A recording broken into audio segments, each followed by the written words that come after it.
మూలిగే నక్క మీద తాటికాయ పడ్డట్లుగా అసలకే ఓటమి భయంతో ఉన్నటువంటి మాజీ మంత్రి గుడివాడ అమర్నాథ్ని గంగవరం పోర్టు వ్యవహారం ఇప్పుడు మరింత భయపెడుతోందా? గంగవరం పోర్టు వ్యవహారం వల్లే రానున్నటువంటి సార్వత్రిక ఎన్నికల్లో నేను ఓడిపోవడం ఖాయం అనేటువంటి ఆలోచనకి గుడివాడ అమర్నాథ్ వచ్చేసారా అంటే అవుననే సమాధానం ఇస్తున్నారు కొంతమంది రాజకీయ విశ్లేషకులు. ఇక ఇదే అంశానికి సంబంధించి మనతో మాట్లాడేందుకు ప్రముఖ రాజకీయ విశ్లేషకులు, ప్రముఖ సీనియర్ జర్నలిస్ట్ ప్రసాద్ గారు మనతో ఉన్నారు. సార్తో మాట్లాడదాం. సార్ నమస్తే. సార్ నమస్తే అండి. సార్, అసలుకే ఓటమి భయంలో ఉన్నటువంటి గుడివాడ అమర్నాథ్ గారిని ఈ గంగవరం పోర్టు వ్యవహారం అనేది మరింత భయపెడుతోంది. ఈ గంగవరం పోర్టు వ్యవహారం వల్లే ఆయన రానున్నటువంటి ఎన్నికల్లో ఓడిపోబోతున్నాడు అనేటువంటి భావనలో ఆయన ఉన్నాడు అంటూ ఒక వార్త ఇప్పుడు సోషల్ మీడియాలో చక్కర్లు కొడుతూ ఉంది. ఏంటి సార్ ఈ అంశం మీద మీ విశ్లేషణ ఏంటి? ఇప్పుడు గుడివాడ అమర్నాథ్ గారి గురించి చెప్పాలంటే గుడ్డు అమర్నాథ్ గారు ఎగ్జాక్ట్లీ. సో ఆయన పరిశ్రమల శాఖ మంత్రిగా చేసింది ఏంటంటే, కంపెనీలు తెచ్చింది ఏంటంటే అప్పడాల కంపెనీలు, పచ్చళ్ళ కంపెనీలు, కోడిగుడ్ల కంపెనీలు. సో ఇంతకు మించి పెద్దగా ఆయన సాధించింది ఏమీ లేదు. సో మొన్నటి వరకు ఆయన పరిశ్రమల శాఖ మంత్రిగా అనకాపల్లి నియోజకవర్గానికి ప్రాతినిధ్యం వహించారు కాబట్టి ఒక విధంగా చెప్పాలంటే ఆయన ఒక సేఫ్ జోన్లో ఉండేవాడు ఆయన. ఇప్పుడు ఆయన నియోజకవర్గం మారడం, ఇటు గాజువాక రావడం, ఇటు గాజువాక పరిధిలో ఈ గంగవరం పోర్టు నిర్వాసితులు కానీ, ఇటు వైజాగ్ స్టీల్ ప్లాంట్ యొక్క నిర్వాసితులు కానీ, సో ఈ ఎంప్లాయీస్ కానీ ఉండడం ఇప్పుడు ఆయనకి పెద్ద తలనొప్పిగా మారిపోయింది. అది ఒక పక్క అసలు విశాఖ ఉక్కు కర్మాగారాన్ని ప్రైవేటీకరణ చేస్తున్న నేపథ్యంలో దాన్ని అడ్డుకునే ప్రయత్నమే వైసీపీ వాళ్ళు చేయలేదు అనేటువంటి ఆరోపణలు వైసీపీ మీద వస్తున్నటువంటి నేపథ్యంలో ఇప్పుడు మళ్ళీ ఈ గంగవరం పోర్టు వ్యవహారం కూడా తీవ్రంగా ఈయనకు తలనొప్పిగా మారింది. ఒక పక్క అసలు దానికే సమాధానం చెప్పుకోలేకపోతే ఇప్పుడు ఈ అంశం కొత్తగా నాకు తలనొప్పిగా తీసుకొస్తుంది అంటూ ఆయన భావిస్తున్నారు అన్నట్లుగా కొన్ని వార్తలు వస్తున్నాయి సార్. డెఫినెట్గా అండి. ఎందుకంటే ఇప్పుడు ఇది గంగవరం పోర్ట్ అనేది గవర్నమెంట్కి 11% వాటా ఉండేది.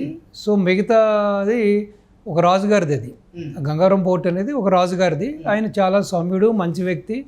సో ప్లస్ ఇంకో రూపాయి కూడా అప్పు లేదు ఆయనకి. అంటే ఆ పోర్టు మీద ఎటువంటి లైబిలిటీస్ లేకుండా నడిపించే వ్యక్తి ఆయన. అటువంటిది బయట బాహటంగానే చాలామంది చెప్పేది ఏంటంటే ఇండస్ట్రియలిస్టులు కానీ, లేకపోతే రాజుగారికి సన్నిహితంగా ఉండేవాళ్ళు కానీ, ఈవెన్ రాజుగారు కూడా బయట చెప్పి వాపోయింది కూడా ఏంటంటే కేవలం దాని మీద అదానీ మనసు పడ్డాడని. అదానీ యొక్క బ్యాకప్ ఎవరో మీకు తెలుసు సెంటర్లో. సో అమిత్ షాకి, ఇటు మోడీ గారికి దత్తపుత్రులుగా చెప్పుకుంటారు.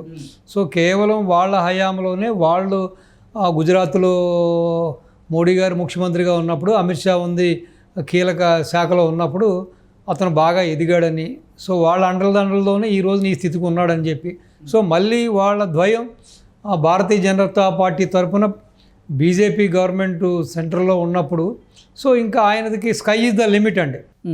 సో ఒకప్పుడు ఎటువంటి ఒక ఫిక్స్డ్ అసెట్స్ అంటే ఇటు భూములు, ల్యాండ్స్ లేకుండా ఓన్లీ ఆ యొక్క బ్యాంక్ లోన్లు, ఆ బ్యాంకు రుణాలు ఓన్లీ పేపర్ మీద వరకే ఆయన యొక్క ఆదాయ వనరులు ఉన్నప్పటి ఈ రోజున ఒక మహాశక్తిగా ఇటు సోలార్ పవర్ కానీ, హైడ్రో పవర్ కానీ, థర్మల్ పవర్ కానీ, విండ్ పవర్లో కానీ, ఇటు పోర్టుల్లో కానీ, ఇప్పుడు మెజారిటీ పోర్టులు చూస్తే ఈ రోజున ఆయన వచ్చిన తర్వాత చెన్నైలో పోర్టు తీసేసుకున్నాడు ఆయన.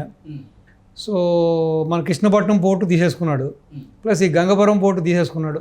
సో ఆల్రెడీ గుజరాత్లో ఉన్న పోర్టులు కూడా ఆయన చేతిలో ఉన్నాయి. సో ఈ విధంగా ఆల్మోస్ట్ ఇండియాలో ఉన్న మేజర్ పోర్ట్స్ అన్నీ ఒక సంస్థ, ఒక చేతికి, అదానీ చేతికి వెళ్ళిపోవడం జరిగింది. సో రెండోది ఏంటంటే గుట్టు చప్పుడు కాకుండా 11% వాటాను కూడా ఈ జగన్మోహన్ రెడ్డి గారు అది కూడా అదానీ యొక్క ఒత్తిళ్లకు లొంగి అది కూడా అమ్మేయడం జరిగింది. సో ఈ రోజున ఎవరైతే ఆ నిర్వాసితులు ఉన్నారో వాళ్ళందరికీ కూడా ఏదైతే ఆ పోర్టు యాజమాన్యంతో అదానీతోటి జరిగిన ఒప్పందం ప్రకారం అదానీ ఒప్పుకున్న కొన్ని ఒప్పందాలు కూడా అమలు చేయకపోవడంతో ఈ రోజున వాళ్ళంతా కూడా రోడ్డు ఎక్కడం జరిగింది. సో ఇంకా ఇప్పుడు ఈ గుడ్డు కాస్త పగిలి ఆమ్లెట్ అయిపోయింది. గుడ్డు మంత్రి గారి పరిస్థితి ఇప్పుడు అది సంగతి. సో రెండోది ఏంటంటే వాళ్ళ డిమాండ్ ఏంటంటే, ఒకటి స్వచ్ఛందంగా విరమణ ఇస్తే మాకు 35 లక్షల రూపాయలు ఇవ్వమనండి, లేదు గరిష్ట జీతం కింద ఒక 36,000 రూపాయలు డిమాండ్ చేస్తున్నారు. ఎందుకంటే అదే పక్కనున్న స్టీల్ ప్లాంట్లో చూస్తే అక్కడ చాలా ఎక్కువ ఉన్నాయి శాలరీస్. ఇప్పుడు ఇదే ఎంప్లాయీస్కి అక్కడ స్కేల్కి ఇక్కడ స్కేల్కి నక్కకి నాకలోకి అనుకున్న తేడా ఉంది. అయినా సరే ఆ ఎంప్లాయీస్ కూడా ఒక మెట్టు దిగి వచ్చి వాళ్ళు చాలా సమంజసంగా మాట్లాడుతున్నారు. దాన్ని కూడా పరిష్కరించిన స్థితిలో ఈ రోజున ఈ గుడ్డు పరిస్థితి అంత దయనీయంగా ఉంది. ఎందుకంటే అక్కడ స్వయానా రాష్ట్ర ముఖ్యమంత్రే బెండ్ అయ్యి రాష్ట్ర ముఖ్యమంత్రే ఇటు అదానీని ఏ విధంగానూ అదిలించి బెదిరించలేని పరిస్థితిలో ఉన్నప్పుడు ఇంకా ఆఫ్టర్ ఆల్ ఇప్పుడు కోడి పెట్టే గుడ్డు పెట్టే ఏమీ చేయలేనప్పుడు ఇంక గుడ్డు ఏం చేస్తుందండి? ఇది గుడ్డు రూపంలో ఉంది. సో అటువంటిది ఈ రోజున అమర్నాథ్ గారి పరిస్థితి అది. సో మరి కోడి పెట్టేవారంటారు సార్ ఇంతకీ? కోడిపెట్ట జగన్మోహన్ రెడ్డి కదా. కోడిపెట్టే అక్కడ ఏమీ చేయలేకపోతున్నప్పుడు ఆ కోడిపెట్టిన గుడ్డు ఇది. ఈ గుడ్డు ఏం చేస్తుందండి? ఇప్పుడు గుడ్డు పరిస్థితి ఏమైందంటే చితికి ఆమ్లెట్ అయ్యే పరిస్థితి ఉంది. సో డెఫినెట్గా ప్రజల యొక్క వ్యతిరేకత అయితే చాలా ఇదిగానే ఉంది. సో ఇది ఒక్క శరాఘాతం ఆయనకి ఎలక్షన్లో సామెత చెప్పినట్టుగా, మీరు ఇందాక చెప్పినట్టుగా ఏదో అసలే ఆల్రెడీ వైసీపీకి ఈ యొక్క వ్యతిరేక భవనాలు బలంగా వేస్తున్నాయి. దానికి తోడు అసలు గుడివాడ అమర్నాథ్ గారికి భారీ స్థాయిలో వ్యతిరేకత ఉంది. జగన్మోహన్ రెడ్డి మీద ఉన్న వ్యతిరేకత కూడా అక్కడ ఆయనకి వ్యతిరేకంగా మారి ఓవరాల్గా అసలు వ్యతిరేక పవనాలే వేస్తున్నాయి. ఇక ఓడిపోవడం ఖాయం అనేటువంటి భావనకి ఆయన వచ్చేసారు. ఇప్పుడు యాక్చువల్గా ఒక పారిశ్రామిక రంగంలో ముందున్న వైజాగ్ ఈ విధంగా భ్రష్టు పట్టిపోవడానికి కేవలం వైసీపీ ప్లస్ పరిశ్రమల శాఖ మంత్రిగా ఉన్నప్పుడు ఉన్న పరిశ్రమలన్నీ తరలిపోతున్నప్పుడు జగన్మోహన్ రెడ్డి గారు తీసుకున్న కొన్ని అనాలోచిత నిర్ణయాలతోటి లేకపోతే వీళ్ళ నాయకులు వినాయకులుగా మారి వీళ్ళ డిమాండ్లు పెట్టి వచ్చిన ప్రతి కంపెనీ దగ్గర 50% అడగడం లేకపోతే పర్సంటేజ్లు అడగడంతో చాలా కంపెనీలు వెళ్ళిపోవడం జరిగింది.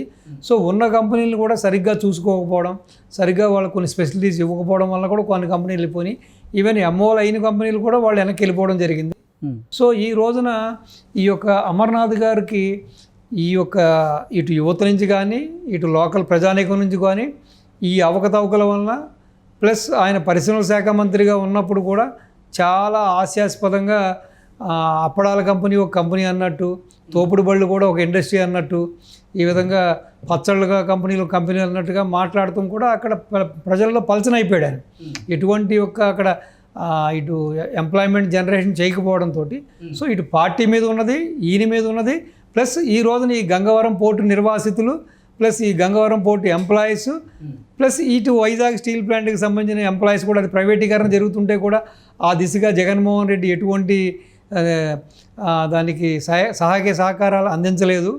రెండవది ఒక 1 వీక్ బ్యాక్ కూడా సీఎం గారిని కలిసి వాళ్ళు ఏదో మెమరాండం ఇచ్చినప్పుడు కూడా అలాగా అయ్యో నాకు తెలియదని మాట్లాడడం కూడా జరిగింది వైజాగ్ స్టీల్ ప్లాంట్ ఎంప్లాయీస్ తోటి. అవును, వాళ్ళందరూ కూడా అవాక్కయ్యారు. సో ఇవన్నీ కూడా కర్ణుడి చావుకి 1,00,000 కారణాలు అన్నట్టు ఇప్పుడు ఇవన్నీ కూడా ఈ గుడ్డు అమర్నాథ్ గారు గుడ్డు పగిలిపోవడానికి ఇవన్నీ కారణాలు అయినాయి.